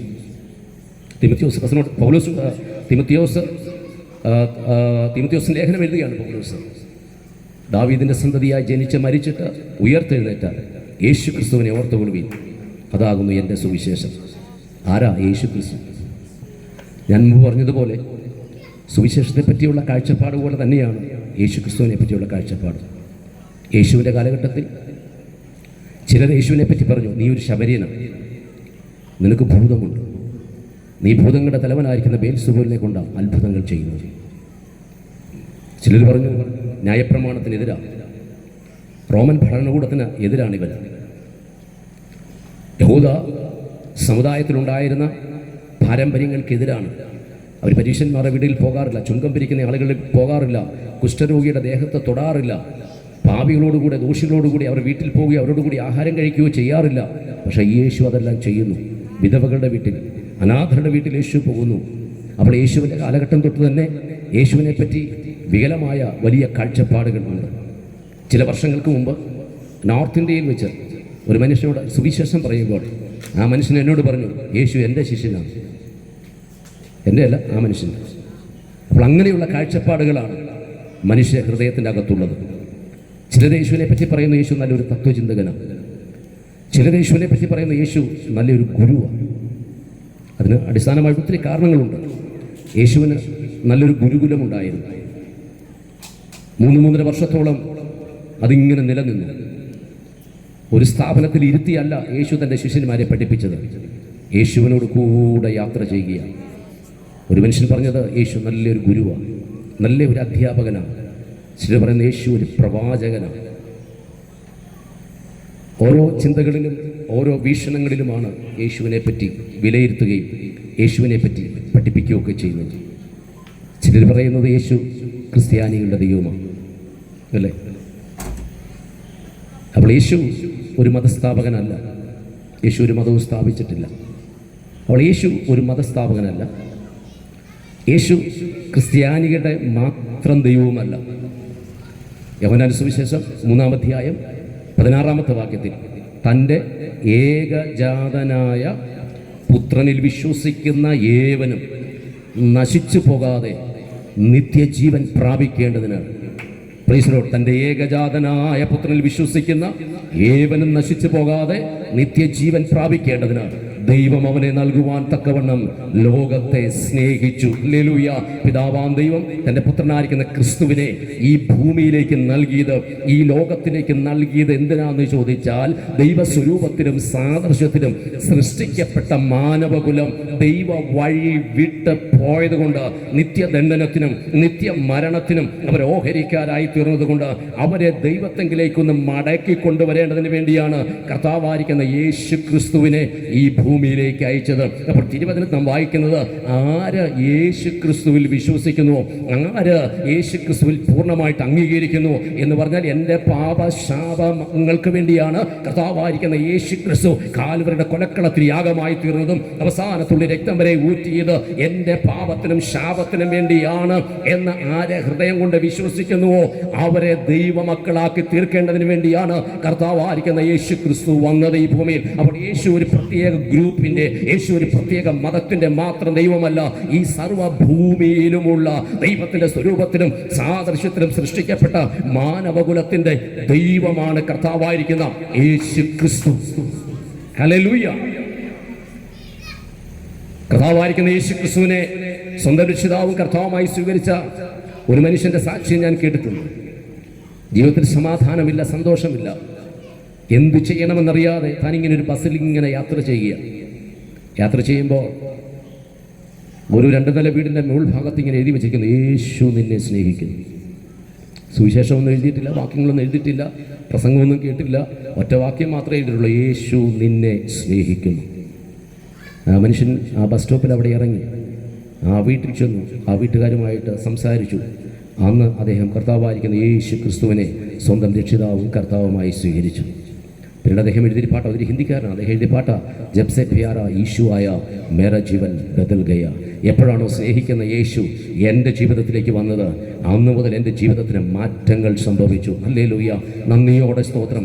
തകർന്നും നുറുങ്ങിയുമിരിക്കുന്ന ഹൃദയത്തെ നിരസിക്കാത്തവനാണ് കർത്താവായിരിക്കുന്ന യേശു ക്രിസ്തു. സകലരാലും ഉപേക്ഷിക്കപ്പെട്ടവനെ ചേർത്തുകൊള്ളുന്നവനാണ് കർത്താവായിരിക്കുന്ന യേശു ക്രിസ്തു. സമൂഹം തള്ളിക്കളഞ്ഞവനെ ചേർത്ത് നിർത്തുന്നവനാണ് കർത്താവായിരിക്കുന്ന യേശു ക്രിസ്തു. ആ യേശു ക്രിസ്തുവിൻ്റെ പദാരവിന്ദങ്ങളിൽ ഞങ്ങളെ തന്നെ സമ്പൂർണ്ണമായി സമർപ്പിക്കാൻ മനസ്സ് വയ്ക്കുന്ന ഏത് കുലത്തിലും വർഗത്തിലും വർണ്ണത്തിലും പെട്ടതാണോ അവരെ ചേർത്ത് നിർത്തുന്നവനാണ് കർത്താവായിരിക്കുന്ന യേശു ക്രിസ്തു. ഒറ്റ വാക്കിൽ പറഞ്ഞാൽ, സകല മാനവകുലത്തിൻ്റെയും ഉദ്ധാരണത്തിന് വേണ്ടി സ്വർഗീയ മഹിമകളെ വെടിഞ്ഞ് ഈ താണഭൂമിയിലേക്ക് അവതരിച്ച വേഷത്തിൽ മനുഷ്യനായി തീർന്നതാണ് കർത്താവായിരിക്കുന്ന യേശു ക്രിസ്തു. അപ്പോൾ ഞാൻ പറഞ്ഞതുപോലെ യേശു ക്രിസ്തുവിൻ്റെ കാലഘട്ടത്തിൽ, യേശു ക്രിസ്തു ഈ ഭൂമിയിൽ ജീവിച്ചിരുന്ന ആ കാലഘട്ടത്തിൽ യേശുവിനെ പറ്റിയുള്ള വളരെ വികലമായ ചിന്തകൾ, വളരെ വികലമായ കാഴ്ചപ്പാടുകൾ സമൂഹത്തിനുണ്ടായിരുന്നു. അതുകൊണ്ടാണ് ഞാൻ പറഞ്ഞതല്ലോ, പലരും യേശുവിനെ നോക്കിയിട്ട് പറഞ്ഞു, നീ ഒരു ശമരിയനാണ്, നിന്നിൽ ഭൂതമുണ്ട്, നീ ഭൂതങ്ങളുടെ തലവനായിരിക്കുന്ന ബേൽസെബൂലിനെ കൊണ്ടാണ് നീ അത്ഭുതങ്ങൾ ചെയ്യുന്നത്. ന്യായപ്രമാണത്തിനെതിരായ എബ്രായ വിശ്വാസങ്ങൾക്കെതിരാണ് ആ റോമ ഗവൺമെന്റിന് കരം കൊടുക്കുന്നതിനെതിരെ ഒത്തിരി അപവാദങ്ങൾ യേശുവിനെ പറ്റി പറഞ്ഞു. ഇന്നും അത് പ്രചരിച്ചു കൊണ്ടിരിക്കുക. അതൊക്കെ ഇങ്ങനെ പ്രചരിച്ചു കൊള്ളട്ടെ. പക്ഷേ വിശുദ്ധ തിരുവചനം വസന്നിഗ്ധമായി പറയുക, യേശു ആരാണെന്ന്. യേശു നിത്യദൈവമാണ്. വായിക്കേണ്ട ചില റെഫറൻസുകൾ മാത്രം പറയാം. ഫിലിപ്പിയ ലേഖനം 2-ാം അധ്യായത്തിന്റെ 6-7 വാക്യത്തിൽ വായിക്കുന്നു, ദൈവത്തിന്റെ സ്വരൂപത്തിലിരിക്കെ ആ ദൈവത്തോടുള്ള സമത്വം മുറുകെ പിടിച്ചു എന്ന് വിചാരിക്കാതെ സ്വർഗീയ മഹിമകളെ വെടിഞ്ഞ് വേഷത്തിൽ മനുഷ്യനായി ഈ താണഭൂമിയിലേക്ക് ഇറങ്ങി വന്നവനാണ് കർത്താവായിരിക്കുന്ന യേശു ക്രിസ്തു. ഒരു പ്രത്യേക മതവിഭാഗത്തിന്റെ മാത്രം ദൈവമായി അവതരിച്ചതല്ല കർത്താവായിരിക്കുന്ന യേശു ക്രിസ്തു. അപ്പോസ്തലനായിരിക്കുന്ന വിശുദ്ധ പൗലോസിന് ദൈവത്തിന്റെ പരിശുദ്ധാത്മാവ് ദർശനം നൽകിയത്, അപ്പോസ്തലനായിരിക്കുന്ന വിശുദ്ധ പൗലോസിലേക്ക് ദൈവാത്മാവ് വെളിപ്പാട് നൽകിയപ്പോൾ ഫിലിപ്പിയ സഭയ്ക്ക് താൻ ലേഖനം എഴുതി ഇങ്ങനെ പറഞ്ഞു, ദൈവത്തിന്റെ സ്വരൂപത്തിലിരിക്കെ ദൈവത്തോടുള്ള സമത്വം മുറുകെ പിടിച്ചുകൊള്ളണം എന്ന് വിചാരിക്കാതെ സ്വർഗീയ മഹിമകളെല്ലാം ഒന്ന് ഉരിഞ്ഞു വെച്ചിട്ട് വേഷത്തിൽ മനുഷ്യനായി ഈ ഭൂമിയിലേക്ക് ഇറങ്ങി വന്നതാണ് കർത്താവായിരിക്കുന്ന യേശു ക്രിസ്തു. ഹല്ലേലൂയ. എൻ്റെ മുമ്പിൽ ചില മിനിറ്റുകൾ കൂടി മാത്രമേ ബാക്കിയുള്ളൂ. ഈ രാത്രി മുഴുവൻ ഇവിടെ പ്രസംഗിച്ചാലും യേശു ആരാണെന്ന് ഹല്ലേലൂയ തിരുവചനത്തിന്റെ അടിസ്ഥാനത്തിൽ പ്രസ്താവിച്ച് തീർക്കാൻ കഴിയത്തില്ല. ഞാൻ ഒന്നുകൂടെ ഇറങ്ങി പറയട്ടെ. യേശു ഈ ഭൂമിയിൽ ജീവനോടെ ആയിരുന്നപ്പോൾ, മരിച്ച് അടക്കപ്പെട്ട സ്വർഗോന്നതങ്ങളിലേക്ക് കരയേറുന്നതിന് മുമ്പ് യേശു ഈ ഭൂമിയിലായിരുന്നപ്പോൾ ചുരുക്കം ചില ദേശങ്ങൾ കൂടി മാത്രമേ യേശു യാത്ര ചെയ്തിട്ടുള്ളൂ. ഗലീലിയ, ശമരിയ, യഹൂദിയ, ഈ 3 പ്രവിശ്യകളിൽ. ബാല്യകാലത്തിൽ ഈജിപ്തിലേക്ക്, ഇന്നത്തെ മിസ്രൈമിലേക്ക് ഒരു പ്രവാസം പോയി. അതിനുശേഷം അവിടുന്ന് മടങ്ങി വന്നു. ഈ 3 പ്രവിശ്യകളിൽ മാത്രം യാത്ര ചെയ്ത, ചില കിലോമീറ്ററുകൾക്കകത്ത് മാത്രം ഒതുങ്ങി നിന്ന, ചില എണ്ണപ്പെട്ട ശിഷ്യന്മാർ മാത്രം ഉണ്ടായിരുന്ന ആ യേശു ക്രിസ്തുവിനെ പറ്റി 2025 വർഷം കഴിഞ്ഞപ്പോഴും ലോക രാജ്യങ്ങളിൽ മുഴുവൻ യേശുവിനെ പറ്റി പ്രസംഗിച്ചു കൊണ്ടിരിക്കുക. ഞാൻ ഇന്നിവിടെ നിന്ന് പ്രസംഗിക്കുമ്പോൾ, നമ്മളിവിടെ നിന്ന് ആരാധിക്കുമ്പോൾ, ഈ ശബ്ദസീമയ്ക്കുള്ളിൽ യേശുവിന്റെ മാറ്റമില്ലാത്ത സുവിശേഷം കർണപടങ്ങളിൽ മാറ്റി കൊള്ളുമ്പോൾ ലോകത്തിന്റെ അങ്ങേത്തലയ്ക്കൽ ആയിരങ്ങൾ, പതിനായിരങ്ങൾ, ലക്ഷങ്ങൾ യേശുവിനെ ആരാധിക്കുക. ആയിരങ്ങൾ, പതിനായിരങ്ങൾ, ലക്ഷങ്ങൾ യേശുവിനെ പറ്റി പ്രസംഗിച്ചു കൊണ്ടിരിക്കുക. അതിന്റെ അടിസ്ഥാന കാരണമെന്ന് അറിയാമോ?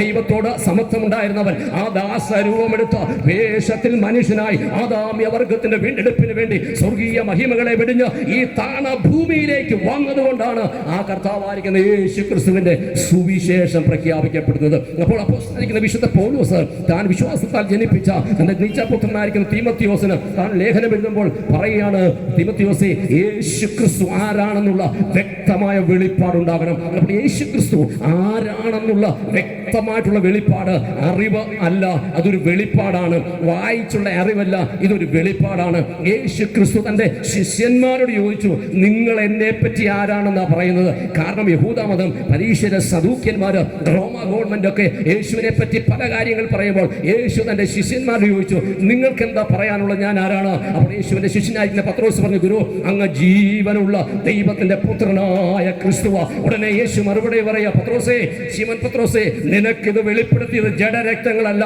സ്വർഗത്തിലെ എന്റെ പിതാവ്. ഹല്ലേലൂയ. അപ്പോൾ യേശു ക്രിസ്തു ആരാണെന്നുള്ള ഒരറിവ് സമ്പാദിക്കുന്നതിനേക്കാൾ ഉപരി പിതാവാം ദൈവം നൽകുന്ന ഒരു സ്വർഗീയ വെളിപ്പാട് അകത്തളങ്ങളിൽ പ്രാപിക്കുന്ന ദൈവജനത്തിനായിട്ട് ഇന്ന് രാത്രി ഞാൻ ദൈവത്തെ സ്തുതിക്കുകയാണ്. യേശു ക്രിസ്തു ആരാണെന്നുള്ള അറിവിനേക്കാൾ ഉപരി ദൈവികമായ വെളിപ്പാട് ഹൃദയത്തിന്റെ അകത്ത് ഉണ്ടാകുന്നവൻ ഏത് പ്രതിസന്ധിയിലും ക്രിസ്തുവിനെ ഉയർത്തും. എത്രയെല്ലാം കഷ്ടതകൾ വന്നാലും യേശു ക്രിസ്തുവിനെ ഉയർത്തും. ഒരു വ്യക്തിയെ ഞാൻ പരിചയപ്പെടുത്താം. ദമസ്കോസിന്റെ പടിവാതുക്കൽ, ദമസ്കോസ് എന്ന പട്ടണത്തിന്റെ വാതുക്കൽ, അവിടെ ആരെങ്കിലും യേശു ക്രിസ്തുവിനെ ആരാധിക്കുന്നവരുണ്ടോ എന്നറിയാൻ വേണ്ടി കുതിരപ്പുറത്ത് ഒരുവൻ കടന്നു പോകുക. ശൗല് അല്ലെങ്കിൽ അപ്പോസ്തലനായിരിക്കുന്ന വിശുദ്ധ പൗലോസ്. പൗലോസിന്റെ ചരിത്രമെല്ലാം നമുക്കറിയാം. ബെന്യാമിൻ ഗോത്രക്കാരനാണ്, അല്ലേ? ന്യായപ്രമാണം നന്നായിട്ട് പഠിച്ചയാളാണ്. യഹൂദ മത കോടതിയുടെ അംഗമാണ്. മറ്റൊരു ഭാഗത്ത് വായിക്കുന്നത്, പൗലോസേ, വിദ്യാബഹുത്വത്താൽ നിനക്ക് ഭ്രാന്ത് പിടിച്ചിരിക്കുന്നു. ഉന്നതമായ വിദ്യാഭ്യാസമുള്ളവൻ. യഹൂദ മതത്തിനെതിരായിട്ട് ആര് നിന്നാലും അവരെ കൊലപ്പെടുത്തുവാനോ കൽത്തുറങ്കളിൽ അടയ്ക്കുവാനോ റോമ ഗവൺമെന്റിൽ നിന്നും അധികാരമുള്ളവൻ. ദമസ്കോസ് എന്ന പട്ടണവാതുക്കൽ അവിടെ യേശുവിനെ ആരാധിക്കുന്ന ആരെങ്കിലും ഉണ്ടോ എന്നറിയാൻ ചെന്നപ്പോൾ മറ്റു ആർക്കുമില്ലാത്ത ഒരു വെളിപ്പാട് ദമസ്കോസിന്റെ വാതുക്കൽ വെച്ച് പൗലോസിനുണ്ടായി. ഹല്ലേലൂയ. അന്ന് തന്റെ ജീവിതം രൂപാന്തരപ്പെട്ടു. അന്ന് തന്റെ ജീവിതം മാറി മറിയുവാൻ ഇടയായി തീർന്നു. ചില ദിവസങ്ങൾ കാഴ്ച നഷ്ടപ്പെട്ടവനായിരുന്നു. പിന്നീട് അവന്റെ ആകെ കണ്ണുകൾ തുറന്നു. അന്ന് മുതൽ അപ്പോസ്തലനായിരിക്കുന്ന വിശുദ്ധ പൗലോസ് യേശുവിനെ പ്രസംഗിക്കാൻ രാജ്യങ്ങളിൽ നിന്നും രാജ്യങ്ങളിലേക്ക് പോകുക, ഒരു ജയിലിൽ നിന്നും മറ്റൊരു ജയിലുകളിലേക്ക് പോകുക, മാരകമായ ഉപദ്രവങ്ങൾ ഏൽക്കുക, തന്റെ സമ്പത്ത്, തന്റെ കുടുംബ ശ്രേഷ്ഠത, തന്റെ മഹിമകൾ എല്ലാം വിട്ടുകൊണ്ട് ദമസ്കോസിന്റെ പടിവാതിൽക്കൽ വെച്ച് നട്ടുച്ചയ്ക്ക് വെളിപ്പെട്ട യേശു ക്രിസ്തുവിന്റെ സുവിശേഷവുമായിട്ട് അനേക ഇടങ്ങളിൽ കടന്നു പോകുവാൻ, സഭകൾ സ്ഥാപിക്കുവാൻ, അനേകരെ യേശുവിലേക്ക് ആനയിക്കുവാൻ ഉണ്ടായ കാരണം എന്താണെന്ന് ചോദിച്ചാൽ യേശു ക്രിസ്തു ആരാണെന്നുള്ള വെളിപ്പാട് ദൈവത്തിന്റെ പരിശുദ്ധാത്മാവിലൂടെ ഹൃദയത്തിന്റെ അകത്ത് പ്രാപിക്കണം. അല്ലാതെ യേശു സൗഖ്യം നൽകുന്ന മാത്രം ദൈവമല്ല, യേശു വീട് നൽകുന്ന ദൈവം മാത്രമല്ല, മക്കൾക്ക് ജോലി നൽകുന്ന ദൈവം മാത്രമല്ല, മക്കളുടെ വിവാഹം നടത്തുന്ന ദൈവം മാത്രമല്ല, നല്ലൊരു വാഹനം തരുന്ന ദൈവം മാത്രമല്ല, നാം ആഗ്രഹിക്കുന്ന അളവിൽ നല്ലൊരു ജോലി തരുന്ന ദൈവം മാത്രമല്ല, മറിച്ച് യേശു ആരാണെന്നുള്ള വെളിപ്പാട് തിരുവചനത്തിന്റെ അടിസ്ഥാനത്തിൽ പരിശുദ്ധാത്മാവിന്റെ പ്രേരണയാൽ പിതാവാം ദൈവത്തിൽ നിന്നും അകത്തളങ്ങളിൽ പ്രാപിക്കുന്നവർ, അവരെയാണ് ദൈവത്തിന് ആവശ്യമുള്ളത്. യേശു നിത്യദൈവമാണ്. ഇവിടെ ഫിലിപ്പിയ ലേഖനത്തിൽ അപ്പോസ്തലനായിരിക്കുന്ന വിശുദ്ധ പൗലോസ് പറയാണ്, ദൈവത്തിന്റെ രൂപത്തിലിരിക്കെ ദൈവത്തോടുള്ള സമത്വം മുറുകെ പിടിച്ചുകൊള്ളണമെന്ന് വിചാരിക്കാതെ വേഷത്തിൽ മനുഷ്യനായി ഈ ഭൂമിയിലേക്ക് ഇറങ്ങി വന്നവനാണ് കർത്താവായിരിക്കുന്ന യേശു ക്രിസ്തു. ഒരു കാലത്ത് നമുക്കെല്ലാവർക്കും യേശുവിനെ പറ്റിയുള്ള കാഴ്ചപ്പാടുകളാണ് ഉണ്ടായിരുന്നത്. എന്നാൽ സുവിശേഷത്തിന് വേണ്ടി നാം സമർപ്പിച്ചപ്പോൾ, സുവിശേഷത്തിന് വേണ്ടി നാം നമ്മെ തന്നെ ഏൽപ്പിച്ചു കൊടുത്തപ്പോൾ ദൈവത്തിൻ്റെ പരിശുദ്ധാത്മാവ് നമ്മുടെ ഹൃദയത്തെ രൂപാന്തരപ്പെടുത്തി. ഞാൻ പറഞ്ഞല്ലോ, ഈ രാത്രി ഇവിടെ മുഴുവൻ എന്ന് പറഞ്ഞാലും തീരത്തില്ല. തിരുവനന്തപുരം ഡിസ്ട്രിക്റ്റിൽ ചില വർഷങ്ങൾക്ക് മുമ്പ് ഒരു വീട്ടിൽ ഇതുപോലെ ദിവസങ്ങളായിട്ട് ഉപവാസ പ്രാർത്ഥന നടത്തുകയാണ്. ഒച്ചയും ബഹളവുമാണെന്ന് പറഞ്ഞൊരു മനുഷ്യൻ ചില ആളുകളെ കൂട്ടി അന്ന് വന്ന ആ പ്രാർത്ഥന നടത്തിയ ഉപദേശിയെ ഉപദ്രവിക്കാൻ വേണ്ടി ആ പ്രാർത്ഥന നടക്കുന്ന വീടിൻ്റെ പുറകിൽ ഈ മനുഷ്യൻ ചില ആളുകളുമായിട്ട് ആയുധങ്ങളുമായിട്ട് പതിയിരുന്നു. അന്ന് രാത്രിയിൽ ആ പ്രസംഗം കേട്ട് അവൻ യേശുവിനെ രക്ഷകനായി സ്വീകരിച്ചു. ഇന്നും തിരുവല്ലയിൽ ചെന്നാൽ കാണാം അതിരൂപൻ എന്ന് പറയുന്ന ദേവദാസൻ. യേശുദാസ് പാസ്റ്റർക്കൊക്കെ അറിയാം. Price the lord, hallelujah. ഇതാണ് യേശു ക്രിസ്തു. ഹല്ലേലൂയ. നന്ദിയോടെ സ്തോത്രം. യേശു ക്രിസ്തുവിൻ്റെ സാന്നിധ്യം ആത്മാവിൽ അറിഞ്ഞവർക്കായി ഞാൻ നന്ദിയോടെ ദൈവത്തെ സ്തുതിക്കുകയാണ്. ഞാൻ വേഗത്തിൽ മുൻപോട്ട് പോകട്ടെ. വാക്യങ്ങൾ വായിക്കേണ്ട. വെളിപ്പാട് പുസ്തകം 1-ാം അധ്യായത്തിൻ്റെ 16-ാമത്തെ വാക്യത്തിൽ വായിക്കുന്നു, മരണത്തിൻ്റെയും പാതാളത്തിൻ്റെയും താക്കോൽ കൈവശമുള്ളവൻ. അല്ലെങ്കിൽ യേശു ക്രിസ്തു ആരാണ്? ദൈവരൂപത്തിലിരിക്കെ ദൈവത്തോടുള്ള സമത്വം മുറുകെ പിടിച്ചുകൊള്ളണമെന്ന് വിചാരിക്കാതെ വേഷത്തിൽ മനുഷ്യനായി ഈ ഭൂമിയിലേക്ക് ഇറങ്ങി വന്നതാണ് യേശു ക്രിസ്തു.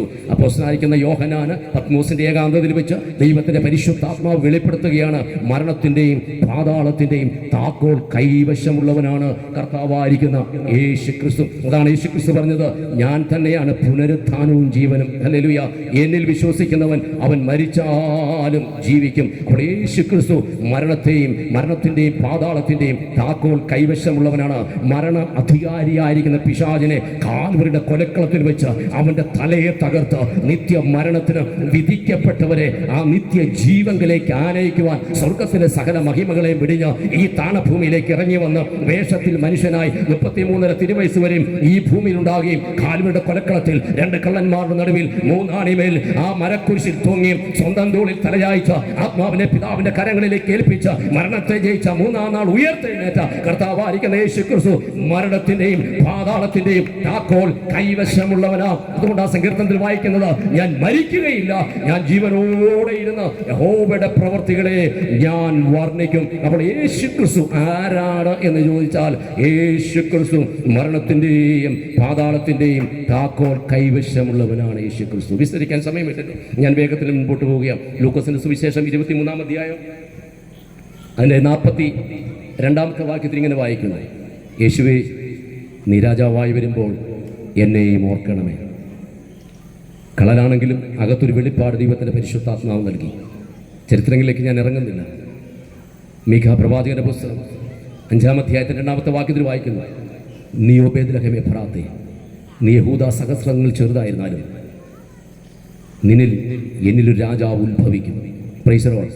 അപ്പോൾ യേശു ക്രിസ്തു രാജാവാണ്. യേശു ക്രിസ്തു രാജാതി രാജാവാണ്.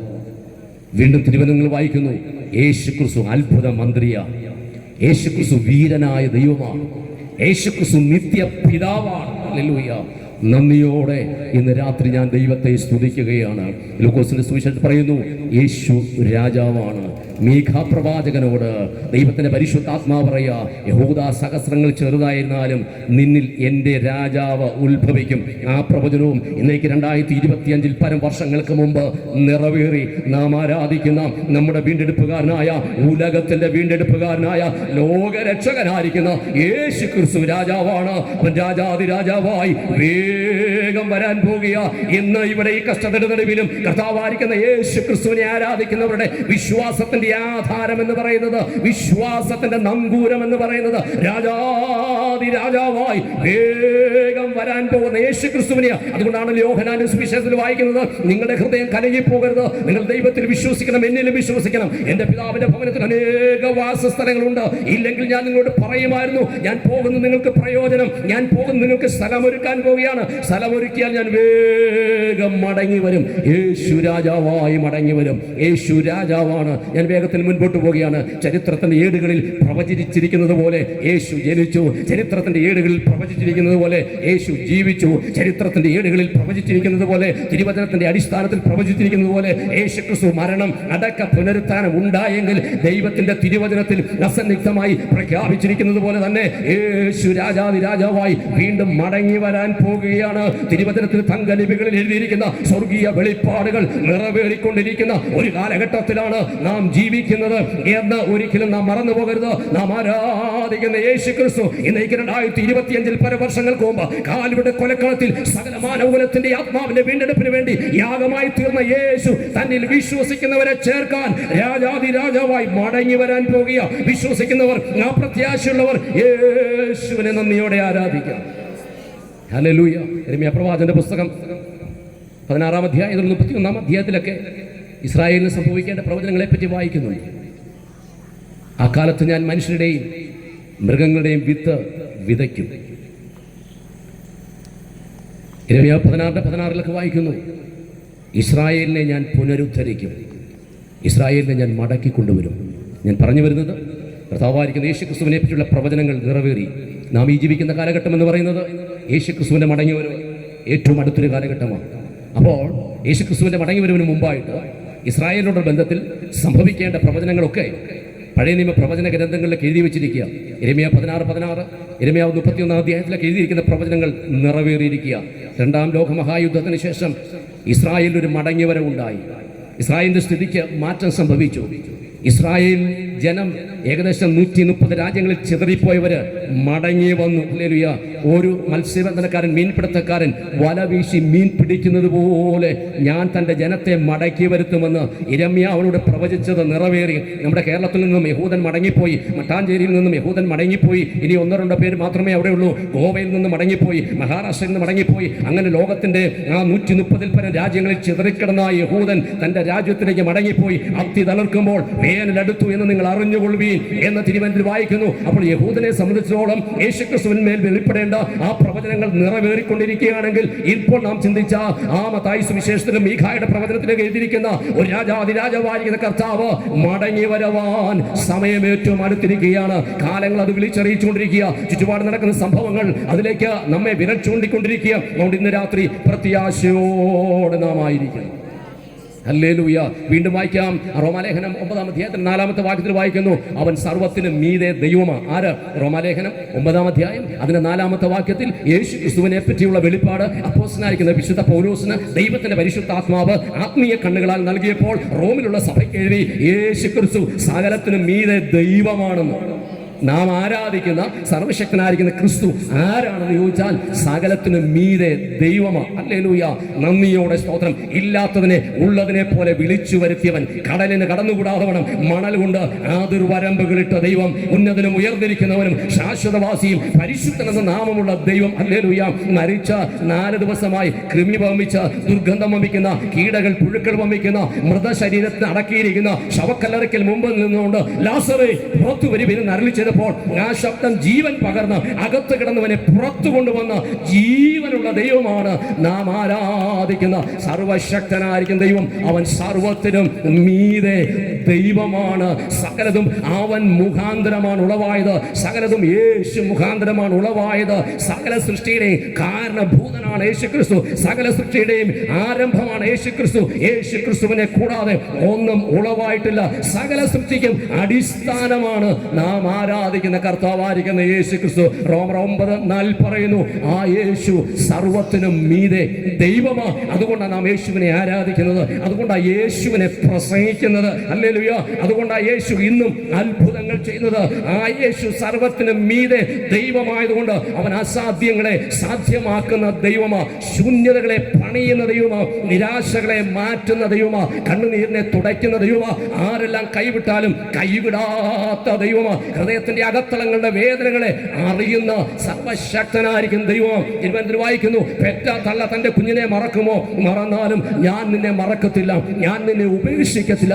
ഒരു നാളും മറക്കാത്ത, ഒരു നാളും ഉപേക്ഷിക്കാത്ത സർവശക്തനായിരിക്കും ദൈവത്തെയാണ് നാം ഇന്ന് രാത്രി ആരാധിക്കുന്നത്. അപ്പോൾ ആ യേശു ക്രിസ്തു നാം ആരാധിക്കുന്ന കർത്താവ് സകലത്തിനും മീതെ ദൈവമാണ്. കൊലോസ്യ ലേഖനം 1-ാം അധ്യായത്തിന്റെ 14-ാമത്തെ വാക്യം, അദൃശ്യനായ ദൈവത്തിന്റെ പ്രതിമ, സർവസൃഷ്ടിയുടെയും ആദിജാതൻ, സകലവും അവൻ മുഖാന്തരം ഉളവായി. ചില മിനിറ്റുകൾ കൊണ്ട് ഞാൻ എൻ്റെ ദൈവവചന സന്ദേശം ഇവിടെ അവസാനിപ്പിക്കും. അപ്പോൾ വിശുദ്ധ പൗലോസിന് കർത്താവായിരിക്കുന്ന യേശു ക്രിസ്തുവിനെ പറ്റിയുള്ള വെളിപ്പാട് ഇങ്ങനെയാണ്, സകലത്തിനും മീതയായ ഒരു ദൈവം, അദൃശ്യനായ ദൈവത്തിൻ്റെ പ്രതിമയാണ്. അപ്പോൾ മനുഷ്യ നഗ്ന നേത്രങ്ങൾ കൊണ്ട് ദൈവത്തെ കാണാൻ കഴിയുന്നില്ലെങ്കിൽ യേശുക്രിസ്തുവിനെ പറ്റി പറയുന്നു, അവൻ അദൃശ്യനായ ദൈവത്തിൻ്റെ പ്രതിമയാണ്. സർവസൃഷ്ടിയുടെയും ആദ്യജാതൻ വരുവീൻ, നാം നമ്മുടെ സ്വരൂപത്തിലും സാദൃശ്യത്തിലും മനുഷ്യനെ സൃഷ്ടിക്കുക എന്ന് ഉൽപ്പത്തി പുസ്തകത്തിൽ പറയുന്നെങ്കിൽ അത് യേശുക്രിസ്തുവിനെ പറ്റിയാണ് പറയുന്നത്. സകല സൃഷ്ടിയുടെയും ആദ്യജാതൻ, സകലവും അവൻ മുഖാന്തരം ഉളവായതൊന്നും അവനെ കൂടാതെ ഉളവായില്ല. അതുകൊണ്ട് ആ മരണത്തിൻ്റെയും പാതാളത്തിൻ്റെയും താക്കോൽ ആ യേശുവിൻ്റെ കൈവശമുള്ളത്. അതുകൊണ്ടാണ് യേശു രാജാവായിരിക്കുന്നത്. അതുകൊണ്ടാണ് യേശു അത്ഭുത മന്ത്രിയായിരിക്കുന്നത്. അതുകൊണ്ടാണ് യേശു വീരനായ ദൈവമായിരിക്കുന്നത്. ആ യേശുവിന് മരണത്തിൻ്റെ മേൽ അധികാരമുണ്ട്. ആ യേശുവിന് രോഗത്തിന് മേൽ അധികാരമുണ്ട്. ആ യേശുവിന് പ്രകൃതിയുടെ മേൽ അധികാരമുണ്ട്. നാം നേരിടുന്ന പ്രതിസന്ധികളുടെ മേൽ യേശുവിന് അധികാരമുണ്ട്. കാറ്റേ അടങ്ങുക എന്ന് കൽപ്പിച്ച മാത്രമേ കാറ്റടങ്ങിയെങ്കിൽ സമുദ്രമേ ശാന്തമാകാം എന്ന് കൽപ്പിച്ച മാത്രമേ സമുദ്രം ശാന്തമായെങ്കിൽ ആ യേശു നിമിത്തമാ സകലതും സൃഷ്ടിയും ഉളവായതൊന്നും അവനെ കൂടാതെ ഉളവായിട്ടില്ല. അവൻ അദൃശ്യനായ ദൈവത്തിന്റെ പ്രതിമയാണ്. സർവ സൃഷ്ടിയുടെയും ആദ്യജാതനാണ്. ഹല്ലേലൂയ. നാം ചിന്തിച്ചു വരുന്നത്, നാം ആരാധിക്കുന്ന, ഈ രാത്രി നാം പ്രസംഗിക്കുന്ന യേശു ആരാണ് എന്നുള്ളത്. ഒരു വാക്യം കൂടി ചിന്തിച്ച് ഞാൻ വേഗത്തിൽ അവസാനിപ്പിക്കാം. കൊലോസ്യ ലേഖനം 2-9 വാക്യം. ദൈവത്തിൻ്റെ സർവസമ്പൂർണതയും ദേഹരൂപത്തിൽ യേശുവിൽ വസിക്കുകയാണ്. ഞാൻ ആ വാക്യം വായിച്ചിട്ടില്ല, അതിൻ്റെ മെയിൻ ഒരു കണ്ടൻസ് മാത്രമേ പറഞ്ഞുള്ളൂ. കൊലോസ്യ 2:9 ദൈവത്തിൻ്റെ സർവസമ്പൂർണതയും ദേഹരൂപത്തിൽ യേശുവിൽ വസിക്കുകയാണ്. ഒരു ദൈവമായിരിക്കണമെങ്കിൽ ആ ദൈവത്തിനുണ്ടാകേണ്ട ഗുണങ്ങൾ, ക്വാളിഫിക്കേഷൻ, അതെന്തൊക്കെയാണോ അത് മുഴുവൻ യേശുവിൽ അടങ്ങിയിരിക്കുകയാണ്. Price the Lord. നന്ദിയോടെ സ്തോത്രം. ദൈവത്തിൻ്റെ സർവസമ്പൂർണതയും ദേഹരൂപത്തിൽ യേശുവിൽ അടങ്ങിയിരിക്കുകയാണ്. അപ്പോൾ ഇന്ന് രാത്രി 2 വിഷയങ്ങൾ നാം ചിന്തിച്ചു. എന്താണ് സുവിശേഷം? സവിസ്തരമായി ചിന്തിക്കാൻ സമയം നമ്മുടെ മുമ്പിലില്ലായിരുന്നല്ലോ. യേശു ക്രിസ്തു ആരാണ്? ചില വാക്യങ്ങൾ വായിച്ചില്ല, ഞാൻ പറഞ്ഞത് മാത്രമേ ഉള്ളൂ. ഈ രാത്രി നമ്മുടെ കണ്ണുകളെ അടയ്ക്കാം. ഇന്ന് രാത്രി ദൈവത്തിൻ്റെ സർവസമ്പൂർണതയിൽ ദേഹരൂപത്തിൽ വസിക്കുന്ന യേശുവിനെ പ്രസംഗിപ്പാൻ, യേശുവിൻ്റെ സാക്ഷിയായിരിക്കാൻ, പരസ്യമായി ക്രിസ്തുവിൻ്റെ സാക്ഷിയായിരിക്കാൻ സർവകൃപാലുവായ ദൈവം നമ്മുടെ ജീവിതത്തിൽ ഇടയാക്കിയതിനാൽ ഇന്ന് രാത്രി നമുക്ക് ദൈവത്തെ നന്ദിയോടെ സ്തുതിക്കാം. ആ യേശു നമ്മളെ സ്നേഹിക്കുന്ന ദൈവമാണ്. ആ യേശു കണ്ണുനീർ തുടയ്ക്കുന്ന ദൈവമാണ്. ആ യേശു അസാധ്യങ്ങളെ സാധ്യമാക്കുന്ന ദൈവമാണ്. ആരെല്ലാം കൈവിട്ടാലും ആ യേശു കൈവിടത്തില്ല. ആ യേശു രോഗസൗഖ്യം നൽകുന്ന ദൈവമാണ്. നിത്യസമാധാനം നൽകുന്ന ദൈവമാണ്. ലഹരി പദാർത്ഥങ്ങളുടെ അമിതമായ ഉപയോഗത്തിൽ നിന്ന് വിടുതൽ നൽകുന്ന ദൈവമാണ്. ആ യേശു ആത്മഹത്യയിൽ നിന്ന് വിടുവിക്കുന്ന ദൈവമാണ്. ഹൃദയത്തിൻ്റെ നിരാശകൾ, താളം തെറ്റിയ കുടുംബജീവിതത്തെ പുനരുദ്ധരിക്കുന്നവനായ യേശു. ഇനി എന്തിനാ ഇങ്ങനെ ഒരു ജീവിതം? എൻ്റെ ജീവിതത്തിൽ എന്തുകൊണ്ടാണ് ഇത്രമാത്രം പ്രതിസന്ധി പ്രയാസങ്ങൾ ഓർത്ത് ചിന്തിച്ച് ജീവിതം അവസാനിപ്പിക്കാൻ ആഗ്രഹിക്കുന്നെങ്കിൽ ഇന്ന് രാത്രി നിങ്ങൾക്ക് വേണ്ടിയായി സുവിശേഷം ഇവിടെ എത്തിയത്. ഒരു കണ്ണിനും ദയ തോന്നാത്ത ഒരു പ്രത്യേക ജീവിതം നിങ്ങൾ നയിക്കുന്നെങ്കിൽ, വാക്കുകൊണ്ട് പോലും ഒന്ന് ബലപ്പെടുത്താൻ, വാക്കുകൊണ്ട് പോലും ഒന്ന് ആശ്രയിക്കാൻ ഒരാരുമില്ലല്ലോ ദൈവമേ എന്ന് ചിന്തിക്കുന്നെങ്കിൽ, തലമുറകളുടെ ഭാവിയെ ഓർത്ത് വേദനിക്കുന്നെങ്കിൽ, നാളെ എന്തായിത്തീരും, നാളെ എങ്ങനെ ആയിത്തീരുമെന്ന് ചിന്തിക്കുന്നെങ്കിൽ, മദ്യപാനത്തിൻ്റെ ആസക്തിയിൽ നിന്നും ഒരു വിടുതൽ ഉണ്ടാകണമെന്ന് ചിന്തിക്കുന്നുണ്ട്, പക്ഷേ സാധിക്കുന്നില്ല എങ്കിൽ ഇന്ന് രാത്രി മാറ്റം വരുത്തുന്ന ഒരു യേശു ഇവിടെ വന്നിട്ടുണ്ട്. ജീവിതത്തെ ക്രമീകരിക്കുന്ന ഒരു കർത്താവ് വന്നിട്ടുണ്ട്. ആ കർത്താവ് സകല സൃഷ്ടിയുടെയും കാരണഭൂതനാ. ആ യേശു സകല സൃഷ്ടിയുടെയും ആരംഭമാ. ആ യേശുവിലാണ് ദൈവത്തിന്റെ സകല ഗുണങ്ങളും ദേഹരൂപത്തിൽ വസിക്കുന്നത്. അവൻ സകല സൃഷ്ടിക്കും കാരണഭൂതനും ആദ്യജാതനുമായ ദൈവമാ. ആ കർത്താവ് കണ്ണുനീർ തൂകുമ്പോൾ മനസ്സറിയുന്ന ദൈവമാ. ആ കർത്താവ് സാധുക്കളുടെ പ്രത്യാശയ്ക്ക് ഭംഗം വരുത്താത്ത കർത്താവാണ്. ആരെല്ലാം ഉപേക്ഷിച്ചാലും ഉപേക്ഷിക്കാത്ത ഒരു ദൈവമാ. ആ കർത്താവ് നിങ്ങളെ അനുഗ്രഹിക്കും. കുടുംബത്തിന്റെ സ്ഥിതിയെ മാറ്റും. ഹല്ലേലൂയ. ഇവിടെ എന്റെ മുമ്പിൽ നിൽക്കുന്ന പ്രിയ കാർത്തികേയൻ ബ്രദറിന്റെ സ്ഥിതിയെ, ഈ കർത്തൃഭക്തിയുടെ സ്ഥിതിയെ മാറ്റിയെങ്കിൽ, നിരാശ മാത്രം തളം കെട്ടി നിന്ന ജീവിതത്തിന്റെ ശൂന്യതയെ ആ യേശുവിന് മാറ്റാൻ കഴിയുമെങ്കിൽ ഇന്നും അസാധ്യമായിട്ടൊന്നുമില്ല. ആ യേശു അസാധ്യങ്ങളെ സാധ്യമാക്കുന്ന കർത്താവ്.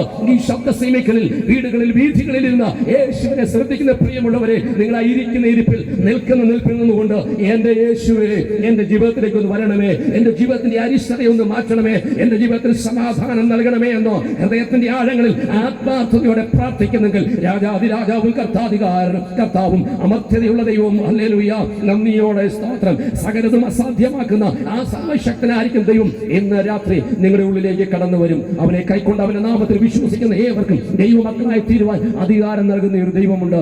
ആ കർത്താവ് നിശ്ചയമായിട്ടും നിങ്ങളെ അനുഗ്രഹിക്കും. ആ സർവകൃപാലുവായ ദൈവം നിശ്ചയമായിട്ട് നിങ്ങളെ അനുഗ്രഹിക്കും. ആ കർത്താവ് സകല സൃഷ്ടിയുടെയും ആദിജാതനാണ്. അവൻ സകല സൃഷ്ടിക്കും കാരണഭൂതനായ സർവശക്തനായിരിക്കുന്ന ദൈവമാണ്. ആ കർത്താവ് ഒരിക്കലും കൈവിടത്തില്ല. ഒരു നിമിഷം നമുക്ക് പ്രാർത്ഥിക്കാം. എല്ലാ കണ്ണുകളും ഒരു നിമിഷം നടച്ചാട്ടെ. ദൈവകരങ്ങളിലേക്ക് ഇന്ന് രാത്രി സമ്പൂർണ്ണമായി നമ്മെ സമർപ്പിക്കാം, നമ്മെ ഏൽപ്പിച്ച് പ്രാർത്ഥിക്കാം. ആരെല്ലാം യേശുവിന്റെ അടുക്കൽ വന്നു അവരെല്ലാം കൈവിടാത്ത ഒരു ദൈവം ഉണ്ടായിരുന്നു. ആരൊക്കെ ആഗ്രഹത്തോടെ യേശുവിന്റെ അടുക്കൽ വന്നു അവരെ ചേർത്ത് നിർത്തിയ ഒരു കർത്താവുണ്ട്. ഹല്ലേലൂയ. അവരെ മാറോടണച്ച ഒരു ദൈവമുണ്ട്. അവരുടെ കണ്ണുനീരിനെ തുടച്ച ഒരു ദൈവമുണ്ട്. അവരുടെ ഹൃദയത്തിന്റെ വേദനകളെ അകറ്റിയ ഒരു ദൈവമുണ്ട്. സൗഖ്യം കൊടുത്തൊരു ദൈവമുണ്ട്.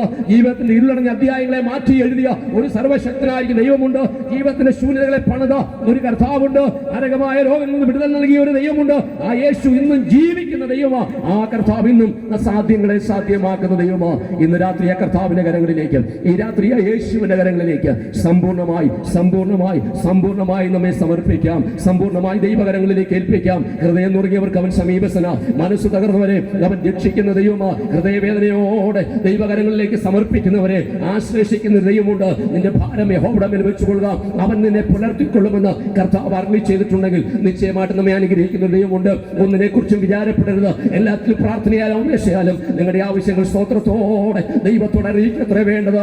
അപ്പോൾ സകല ബുദ്ധിയെയും കവിയുന്ന ദൈവ സമാധാനം ഹൃദയങ്ങളെയും നിലവുകളെയും ക്രിസ്തുവേശുവിൽ കാക്കുമെന്ന് അരുളി ചെയ്ത മഹാദയുള്ള ദൈവം, ദീർഘക്ഷമയുള്ള ഒരു ദൈവം, മഹാദയുള്ള ഒരു ദൈവം, വിശ്വസ്തതയുള്ള ഒരു ദൈവം, അപ്പന് മക്കളോട് കരുണ തോന്നുന്ന പോലെ തന്റെ ഭക്തന്മാരുടെ കരുണ തോന്നുന്ന ഒരു ദൈവം. ഹല്ലേലൂയ.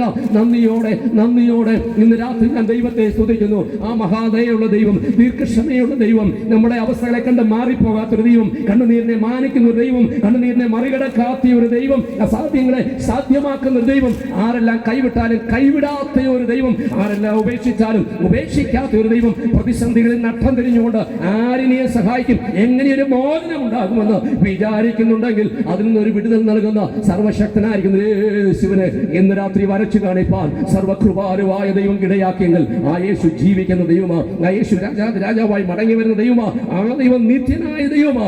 ആ ദൈവം നിശ്ചയമായി നമ്മെ അനുഗ്രഹിക്കും. ഈ വചനങ്ങളാൽ പരിമനായിരിക്കുന്ന ദൈവം നമ്മെല്ലാവരെയും അനുഗ്രഹിക്കട്ടെ. ഇങ്ങനെ ദൈവം സംസാരിപ്പാൻ അവസരങ്ങൾ